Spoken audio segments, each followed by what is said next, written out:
Welcome to The Power of a Father's Blessing, a podcast about faith, fatherhood, and finding hope. Today's guest is Bobby Glass, son of the legendary NFL pro, Bill Glass. After a distinguished college football career that included a Southwest Conference championship and the Cotton Bowl in 1981, Bobby's career was cut short by an injury.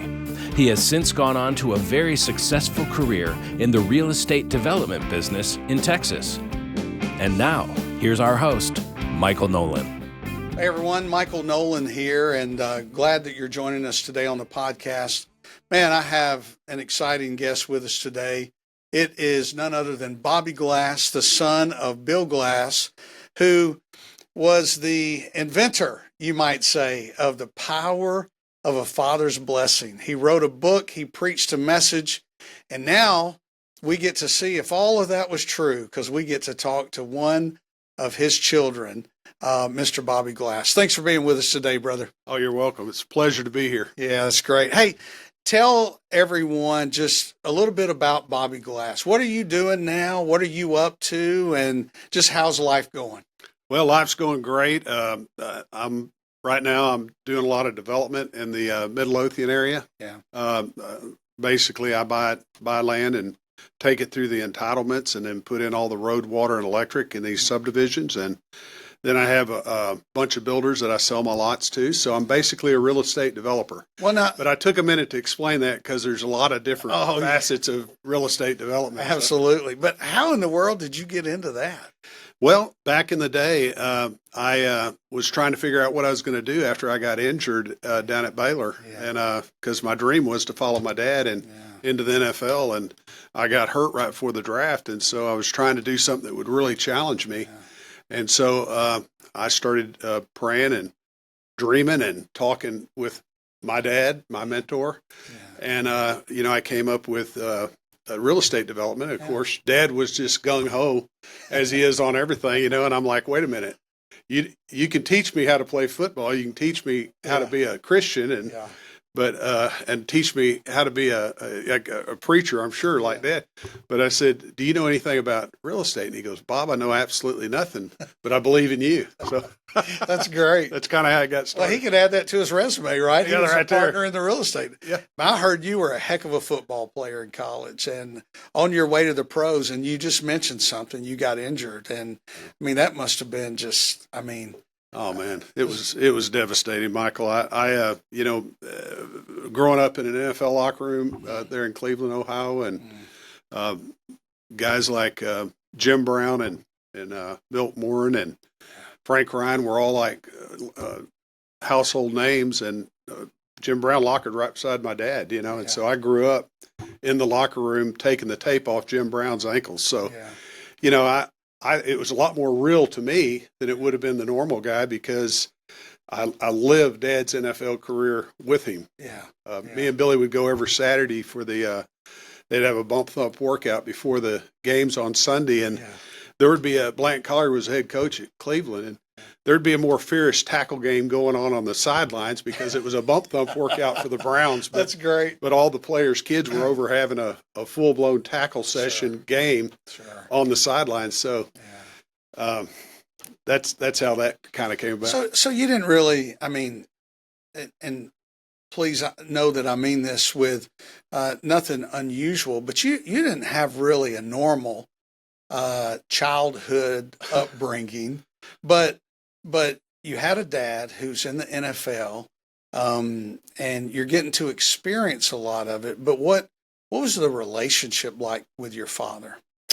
Well, it was just absolutely great. Dad was gone a lot, being that he spoke 285 times a year. It was after the NFL.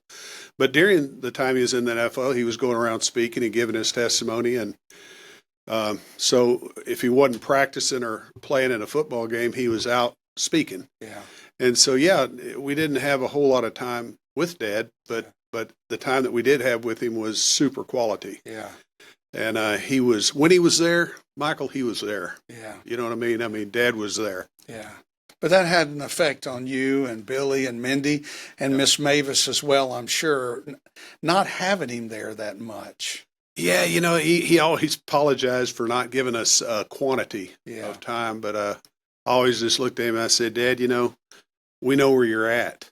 Yeah. It's not like you're off on a sales trip, or you're off doing something you should be doing. You're off speaking the gospel and winning people to the Lord. So it was a lot more palatable than if you had a father that was gone all the time, for other reasons. But when he came back, he was there all the time. Many of the incarcerated that your dad ministered to, he told me early on he connected right away with them for one reason. He said that he lost his father at age 14. Yeah. And he said when he went into that first prison and he talked to 39 guys, and every one of them either didn't know their father or didn't like their father.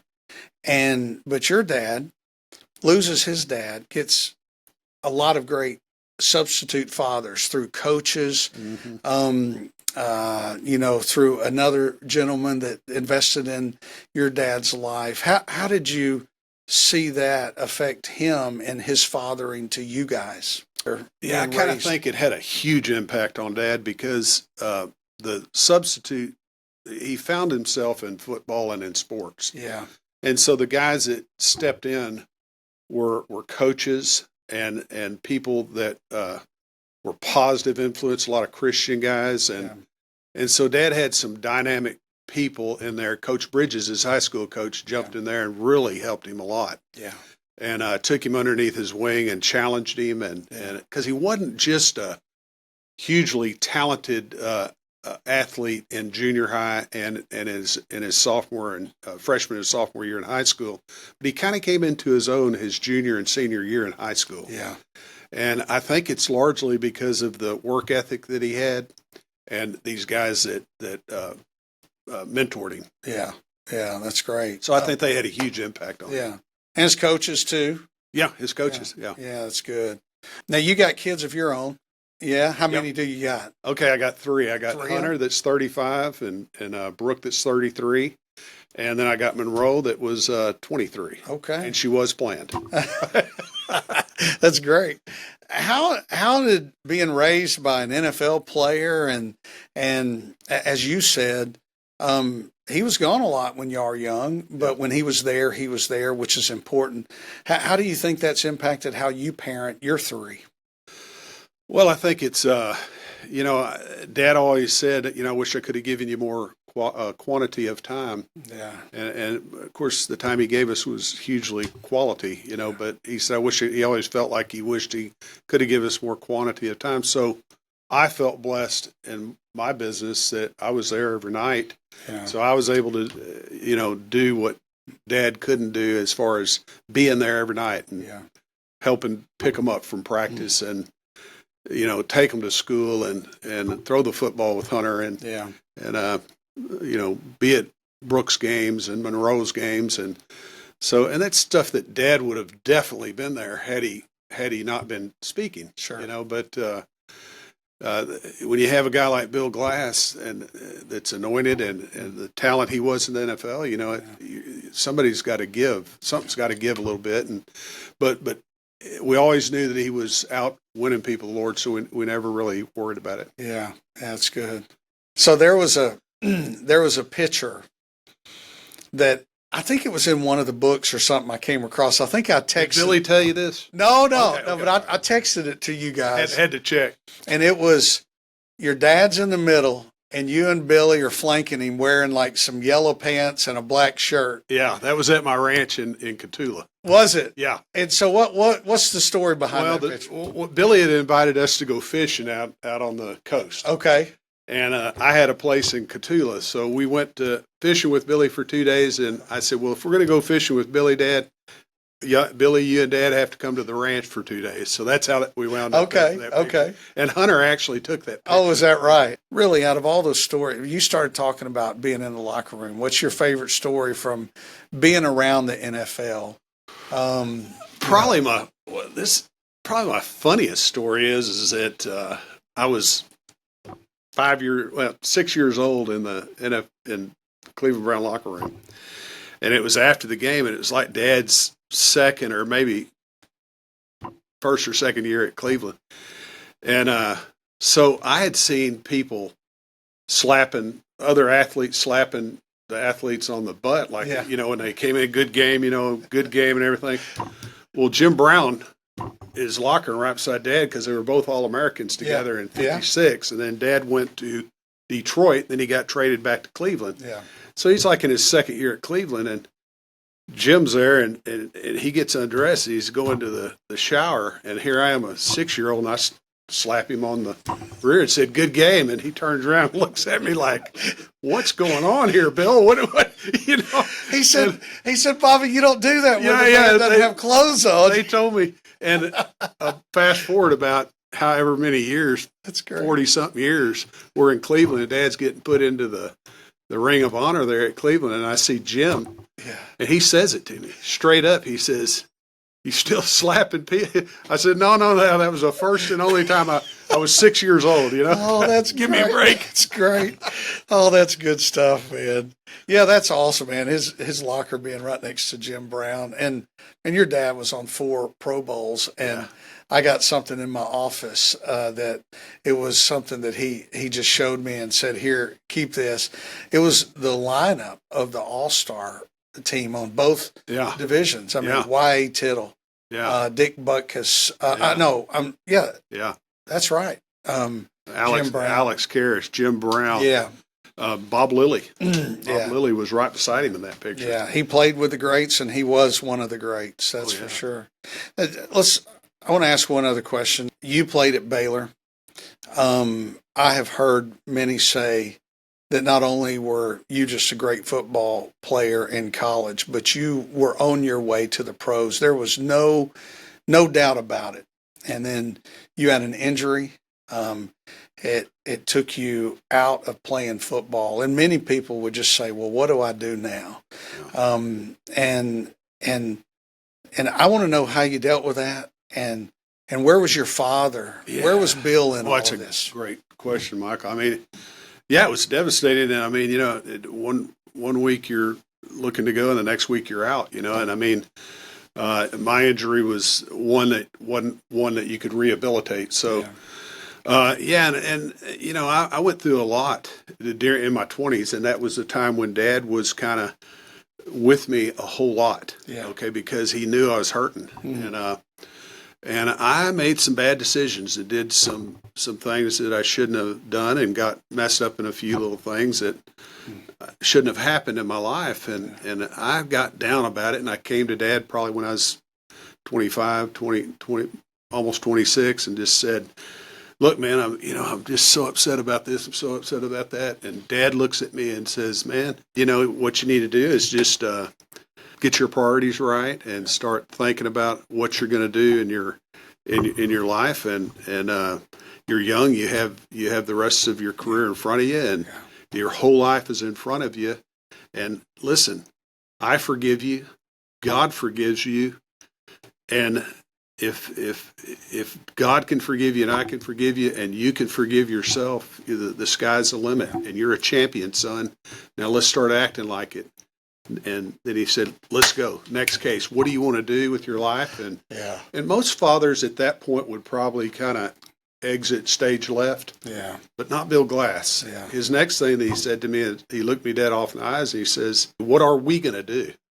Like, it wasn't like he was exiting and leaving me. You weren't alone. I wasn't alone. He said, "What do you want to do?" And he knew nothing about real estate, but I wanted to be a real estate developer. And he said, "Man," he goes, "we'll figure it out together." And I said, "Well, I got to teach myself, because you could teach me how to be a football player and how to be a preacher, but you're not." He says, "It doesn't matter. You can do it. I believe in you. Let's go." You're a champion. That's a message we all need to hear, isn't it? Oh, yeah. You talk about giving you confidence, man. You were just like, you feel like you can do anything, And I really think that's one way of saying I'm proud of you, because look, whatever you want to do, Bobby, I'm behind you. We're doing it together. Let's go. Exactly. Because most dads would have said that, and then, said, "Okay, go figure it out, and I'll support you." But Dad took it a step further. He was there with you in it, Good. So, And I think that's part of what he kind of was, in his mind, was probably making up for the time that he was gone. Yeah. When we were young. Yeah. Because at that point, Dad would do better with a grown-up Bobby Glass than he would a kid Bobby Glass and a guy trying to figure it out. He did better with a man. You know, he was I don't know how to say this, but he was a great father no matter what. But I think he was a better father to a guy over 25. Yeah. And into his 30s and 40s and 50s, because when he passed, man, he was my best friend. Yeah. I mean, he was there for us, you know. So I mean, I think he got better and better and better. And I think as he matured too, and he realized, hey, I've been gone a lot, you know, I need to step back in, and you know, and I think that's what he was trying to do. Yeah. I think his desire, he was being obedient to the call of God in his life. Amen. He had, and he knew being the best football player, which required a lot of hard work, dedication, and sacrifice, gave him the biggest platform to share the gospel. And and I think he knew that. But then he was in a different stage in life, and now it's time to be where he needs to be with you guys. So here, man, I'm gonna wrap up with the biggest question of all. Okay. He's got Bill Glass. 3 children. Billy's the oldest. You're the middle. Mindy, the only girl and the youngest. Only girl, 4 years younger than me. Who was the favorite of the 3? Dad didn't play favorites. He really didn't. I mean, he loved us all individually, and you know, you got to remember, Dad was an NFL.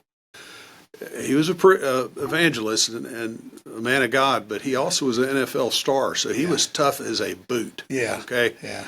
And so he loved us all the same, but he didn't play favorites, you know. And so, you know, my mother didn't either. I think we were all loved equally. Yeah. But he was tough. Very tough. You guys have told me he was tough. Oh, yeah. But he was trying to prepare you for what life was going to give you. Oh, exactly. Yeah. He was not going to he wasn't going to raise some wimps, let me tell you. Oh, that's good. He wasn't a wimp. Yeah. And he didn't want any boys that were wimps. Well, I don't think he got any boys or a girl that was a wimp either. You guys are all tough, and it's reflective of a great father, great mother, and most importantly for all 3 of you, great Heavenly Father. Amen. Yeah. One thing on that tough deal that Dad raised us with is, I remember one time at the ranch, we're talking circa 1972 or 3, and I'm in junior high, maybe it's 6th grade. Yeah. And Dad took me back to the back end of the ranch and gave me this bucket of silver paint. And he said, Bob, and it's 95 when he puts me out there at 9 o'clock in the morning, and gives me a jug of water, and he says, look, I want you to paint those 2 H braces in the gate. And he said, and I'll be back. Billy and I are going to go do some work over here on the fences, and we'll be back to get you. So, man, I get in there, and I get this glove, you know, that you stick in there and rub on the gate, and I get the gate knocked out, man. And so it was probably a 2-hour job. Yeah. But I got it done in an hour. Yeah. And I thought, well, I'm going to get it done where I can sit down underneath this oak tree over here. So anyways, I get it all done and everything. And I think, man, Dad's going to be so proud of me when he shows up. And this is Dad's mentality. Yeah. He had a frown on his face when he's pulling up. Yeah. And he gets out and he slams the door and he goes, get up. And I said, what? He goes, get over here, boy. And I got over there and he says, man, he goes, what are you doing sitting over there on your butt? Yeah. And I said, well, Dad, I got the gate done. I thought you'd be proud of me. It's all painted and everything. And he goes, listen to me. When I'm paying you $1.15 an hour, I want $1.15 worth of work. Now listen. And I'd say, well, Dad, what if I get tired? You know, and he says, well, here's what you need to do. You can sit down for just a second, but let me tell you how to sit down. He says, what I want you to do if you're making $1.15 an hour is I want to see you get up and if you ain't got anything else to do, jog in place. And I said, well, what if I get tired of that? He goes, well, then walk in place. And I said, well, what if I get tired of that? It's 110 out here. He goes, stand in place. He goes, I tell you what, Bob. I said, I'm just sitting there looking at him like this guy's crazy, you know. And I said, Dad, it's 110 out here, and I'm 9 years old. And he says, I'll tell you what, son. If you have to, you can take a knee, but I don't ever want to see you sitting on your butt while you're on the clock again. Wow. And that was Bill Glass, man. Wow. He was serious as cancer. Yeah. So I figured it out real quick at 9 years old. If you're making $1.15 an hour, you don't see. Yeah. But that was big money back then. You should have said, "Hey, I'll give you 15 cents back, man. Yeah, let me sit underneath. Let me sit down. I'm off the clock." But I don't know. I thought that was an interesting story. No, it's good. It's good. I'm telling you, this guy was in shape at 40 years old. Yeah. And he'd been all that time in the NFL, and I mean, he would wake us up at 4 o'clock in the morning. We'd get in there, we'd eat breakfast, and we were out the door at 5. But we'd work till like 2 o'clock. Yeah. And then me and Billy'd go to the golf course. From 2 o'clock on, your free day. Yeah. But you're going to work it in the morning because it was when it was cool. What do you do today? How long do you work? I mean, it's interesting because those things back when I was a kid. Yeah. I mean, my dad, and I know it sounds silly, but my dad used to get us up on Saturday morning. All we want to do is watch cartoons. My dad said, "Sons, you got some chores in the yard, picking up sticks, mowing the yard. You want to pick up the sticks because you didn't want to run them over with the tractor." And we were like, "Come on, man, let's do it." No, we had chores. But now I get up early and I want to get my work. I want to get as much work as I can, for Before ministry, it gets hot, for the Lord. yeah. That's right. And then when I do a full day's work, then I can do some things in the evening. It kind of shaped me, which at first I thought was horrible, but now it's just a great work ethic that they instilled into us. Yeah, we had that ranch down there in Hamilton, and I mean, what a great place to have a couple of boys. Yeah. Because we had he used some of his money from the NFL, because Dad never really made a whole lot of money. It was the only money he had was from the NFL, and back then they didn't pay a whole lot. No. But he was very tight, and he took care of his money, and he bought this place. We had some cattle, so it was a great place, but we had to build fences. Yeah. And, most guys have horses, and it's that glamorous stuff. Yeah.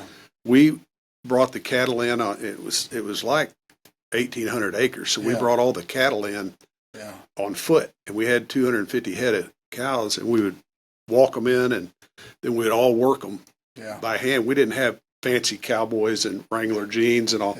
They could rope the calves and all that stuff and shoots. What we did is we manhandled them, threw them down on the ground, gave them shots of Combionic, clipped their ear, treated them for pink eye, castrated them. We did it all by hand. That's what Billy said y'all did at Baylor, too, against the opposing football player. Well, we got to Baylor, and we were still doing that work when Grant Taft recruited me and Billy. And Taft would say to Dad, "What are you doing? These boys, they come in and they're in good shape every year." He goes, "Well, I just take them to the ranch, keep them out there and work them all summer." Yeah, that's great. And yet, y'all had a great father, but Coach Taft, he was a great guy too. Oh, he's just wonderful. Yeah. Yeah, super dude. Yeah. Great coach. Yeah. Positive. I was very blessed. I didn't have any coach ever that was negative with me. I mean, they were always up in the bit, and of course, I always went 110%, and so I might have got the best version of all those coaches. But the coaches that I played for, Jackie Edwards over here at Duncanville, and Coach Taft down at Baylor, and Coach Morris in elementary school, he was one of my favorites, and they were just dynamic, positive technicians. Teach you the blocking and tackling and the fundamentals of football. And they were tough guys, but they were super positive. Yeah. I never had a coach cussing me out and all that. Yeah. That wouldn't have worked with me anyways. Well, they knew who your dad was too. Well, they're probably scared, I guess. That's great. That's great. The Father's blessing. He preached the message. Great message. He preached the message. He wrote a book, and it's really simple. It comes from Scripture. When God the Father says to God the Son, "You are my beloved Son, in whom I'm well pleased." He says, "This is my beloved Son, in whom I'm well pleased." And it gets these three components. You're mine. I love you, and I'm proud of you. And I know that Bill Glass was just glad that each and every one of you, Billy and Mindy, that God gave you, and Mavis, by the way. He said, "Man, God gave me her." Oh yes. And he loved you all, and he was proud of you all. And I love the story when he says, I don't know a thing about real estate development. Yeah. But I know you, and I believe in you. Yeah. I mean, that had to be strong. Oh, yeah, it was Yeah. strong.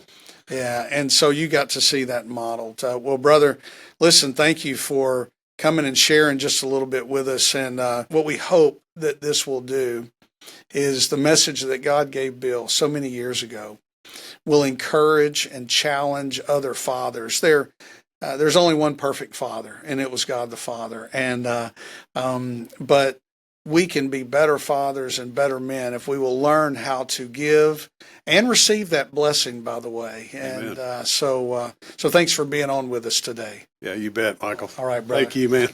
Love you. Love you too, man. The Power of a Father's Blessing podcast is brought to you by Bill Glass Behind the Walls. We'd love for you to experience the power of sharing hope firsthand. Come with us behind the walls and be part of something eternal. Visit behindthewalls.com to find an event near you and sign up today.